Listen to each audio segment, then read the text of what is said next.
విశాఖ జిల్లా పద్మనాభం మండలంలోని బుడ్డివలసలో పాడుబడిన పాఠశాల భవనాన్ని ఎమ్మెల్యే గంటా శ్రీనివాసరావు దగ్గరుండి పడగొట్టించారు. అప్పటికప్పుడు జేసీబీని తెప్పించి ప్రమాదం జరగకుండా ముందస్తుగా కూల్చివేయించారు. గత 2 రోజులుగా ఎడతెరిపి లేకుండా వర్షాలు కురుస్తుండటంతో పద్మనాభం, భీమిలి, ఆనందపురం మండలాల్లో ఎమ్మెల్యే శ్రీనివాస్ పర్యటించారు. బుడ్డివలస ప్రాథమిక పాఠశాల దుస్థితిని చూసిన ఆయన తీవ్ర ఆగ్రహం వ్యక్తం చేశారు. కూలిపోయే స్థితిలో ఉండడంతో పక్కన తరగతి గదిలో విద్యార్థులకు ప్రమాదం పొంచి ఉందని గ్రహించి వెంటనే జేసీబీ తెప్పించి కూల్చివేశారు. వీలైనంత త్వరగా భవన పునర్నిర్మాణం చేపడతామని గ్రామస్తులకు హామీ ఇచ్చారు.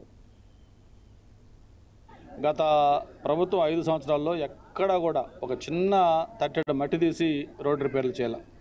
అన్ని రోడ్లు కూడా ఆ గతంలో 2014-19 మనం ప్రభుత్వంలో ఉండగా ఏమైతే చేసామో అవి తప్ప ఒక్కటంటే ఒక కొత్త వర్క్ చేయలేదు.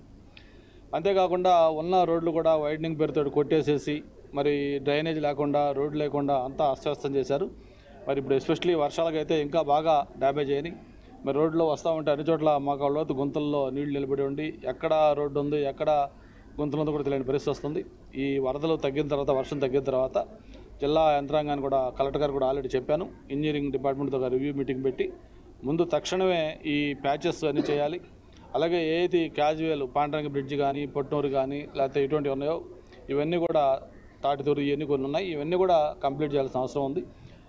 ఇటువంటి సమయంలోనే ప్రభుత్వం ఎలా రియాక్ట్ అవుతుంది అనేది ప్రజలు గమనిస్తూ ఉంటారు. మనం చూస్తూ ఉన్నాం విజయవాడలో గత 9 రోజులుగా మరి ఒక కన్నీ విని ఎరుగని వరద, ఎప్పుడు లేనంత బుడమేరు పొంగటం, దాదాపు 4 లక్షల మంది పైగా ప్రజలు జలదిగ్బంధం కావటం.